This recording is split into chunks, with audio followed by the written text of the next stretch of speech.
Hello guys, GZTV back with another video, and yes, you're gonna have to deal with my bad head. It's not going away. I had to leave for class here in like 48 minutes, and for some reason my slow ass thought I had to make my NFL video today, but there's still Monday Night Football. The Eagles play the Commanders tonight, so yeah. There's that.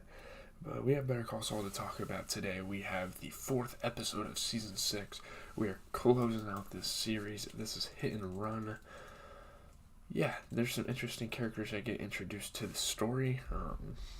So, Mr. and Mrs. Ryman return home after riding their bicycles through an Albuquerque suburb, looking like a normal couple. But we realize later on that there's some weird shit going on with them.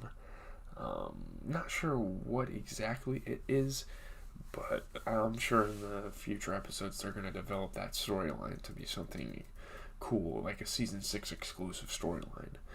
The house is revealed to be the operations center of people who are surveilling Gus Fring's house.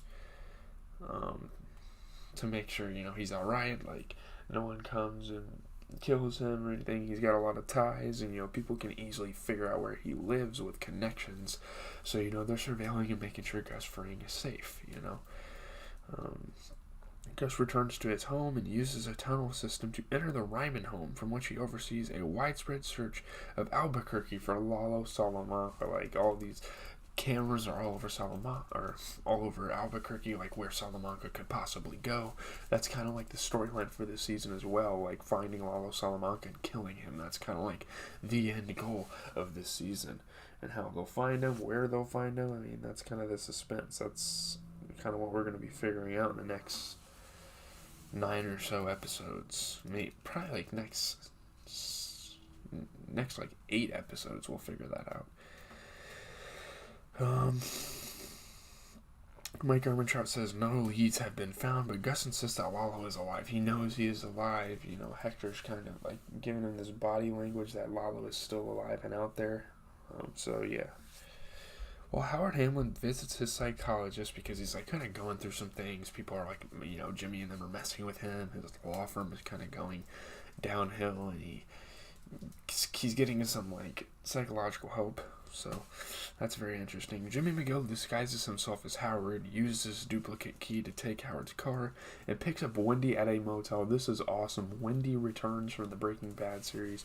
She is the whore, like the crack whore from Breaking Bad. So that's awesome. It's so cool to see that little detail.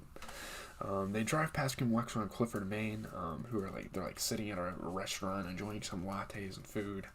And Jimmy pretends to force Wendy out of the car, making it appear to Cliff that Howard is using prostitutes, and that indeed the prostitutes that came to them at the restaurant were legit. Like, he's actually out here using prostitutes. I like to fidget with the pencils and stuff when I'm making videos. Sorry if you hear something in the background.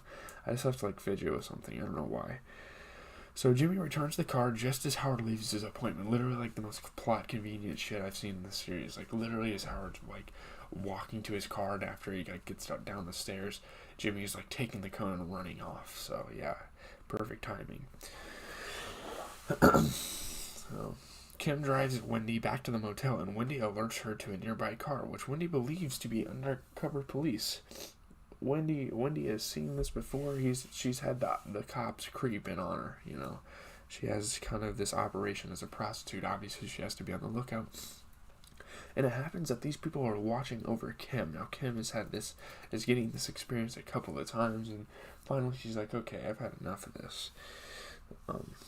Kim notices the same car continuing to follow her. She was like, what? While meeting pro bono clients at the El Camino dining room, nice little Easter egg for you there, Kim spots the car again and confronts the occupants. She's like, excuse me, what are you following me for? I didn't do anything wrong. I don't know why you're spying on me. But yeah, this is the first time Mike and Kim have ever talked in this series, so that's another cool moment in this episode.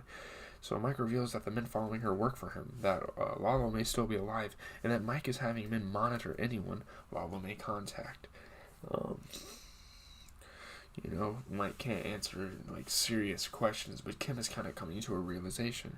She realizes Mike is the man who saved Jimmy's life in the desert, and asks why he told her and not Jimmy. Jimmy's the one that should know about this. Jimmy has been working close to Mike. He's kind of closer to the operation. I don't know why. She's like, I don't know why you wouldn't just tell him and not me. I don't know why I have to know about this. He's more at risk than I am. Lalo's coming for his head and not mine.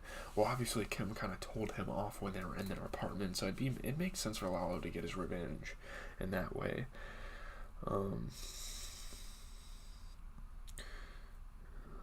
Mike replies that she is made of sterner stuff. I guess, Kim's kind of more of... She's probably gone through more stuff than Jimmy, honestly. In her personal life, and that shows. Jimmy doesn't really know how to deal with getting shot up in the desert. Obviously anyone would be frightened, but he didn't really know how to he didn't know how to handle anything there. As he leaves, she recognizes him as the former courthouse parking lot attendant. That's all she knows him as. She doesn't know him as like one of Gus Fring's guys, and that's probably a good thing. Mike doesn't want her to know him as that. So Jimmy notices that he has become a pariah among courthouse staff, which Billy Oakley explains is because Jimmy defended Lalo, and he scammed the court. He pretty much gave him like a fake name and everything. So yeah, Jimmy is kind of under fire. He's not under fire in the court. He just has a bad reputation now in the courthouse. People don't really like him that much, which makes sense. I mean, you shouldn't be defending a cartel member. That's probably not a good look on your resume. But it's a good look for him client-wise. There's definitely some ups and downs of him representing cartel members in court. Jimmy later discovers that his defense of Lalo has made him popular among local criminals seeking representation from Saul Goodman. So Lalo Salamanca is kind of his big break. It's kind of like his market boom, where people really start to... That doesn't really matter to me. I don't really care about the neon sign that much, but it is what it is. People really are starting to seek him out. I was like, oh my goodness, I got represented by a guy who represented a cartel member. I'm so badass, right? Mrs. Nyegan, I don't know how to say her name. I don't know how to pronounce it. Is there a pronunciation?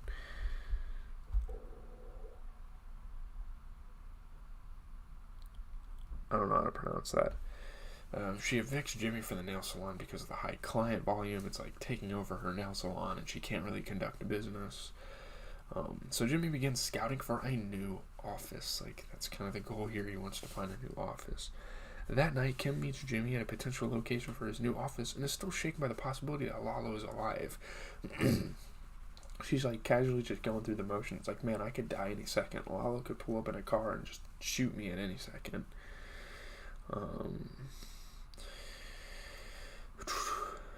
Despite poor maintenance and other problems, Kim improves, citing its proximity to the county courthouse and jail, and Albuquerque's bail bonds offices, so it's very accessible to a lot of things, a lot of the stomping grounds of a lawyer. She and Jimmy leave for dinner, and Kim opts not to mention her meeting with Mike. She's like, you know what, I'm not gonna frighten him about this. I'm just gonna be aware that it's going on, and I can just protect Jimmy, because he doesn't know how to handle shit like this. So this might have been a good idea, I'm not sure, but Maria Seahorn's direction and performance in the episode received praise. She was a part director in the show, in this episode, I believe. So Rotten Tomatoes gave it 100%. There were 7 reviews. It got a 9 out of 10. Seahorn's direction and performance were great. The episode's pacing. The return of Wendy's character was also cool. I loved that. The makeup design was cool. The cold opening is a fun tease for its use of the 1965 song Best Things in Life by the Dreamliners. The episode is kind of like a fork in the road where Jimmy and Kim's paths diverge because Kim decides not to tell him about anything. Kim and Mike's first interaction was a scene that was both racked with tension and yet also understated and lovely in the way you would hope for these two when they finally got to speak. Jimmy's steady transformation into Saul Goodman was awesome. Again, Seahorn's direction by critics was seen as a big positive for this. Let's see. Tonally and visually, this one felt and looked very much like an episode helmed by a Saul vet, rather than by someone whose only previous directorial credit on IMDb is a short film called How Not to Buy a Couch. The actress played Kim's internal calculus so unsurprisingly well. We know what Rhea Seehorn's capable of. She's a great actor. The cinematography, Seehorn's work on the episode was awesome. It's a stellar directorial debut and a Kim Lexer intensive episode.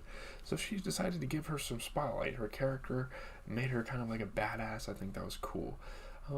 Yeah, I mean, Rhea Seehorn. I'm not really sure what other movies she's been in. I just know she's a pretty good actor. But yeah. You can look up her filmography. I mean, she's more of a television gal, I think. She's an American Dad, I think. But yeah, I don't really have much to say. She's in Family Guy. Obviously Better Call Saul. She's in Law and Order, Robot Chicken, Twilight Zone, all sorts of stuff. She's in Magic the Gathering. That's hilarious. Okay, I'm out.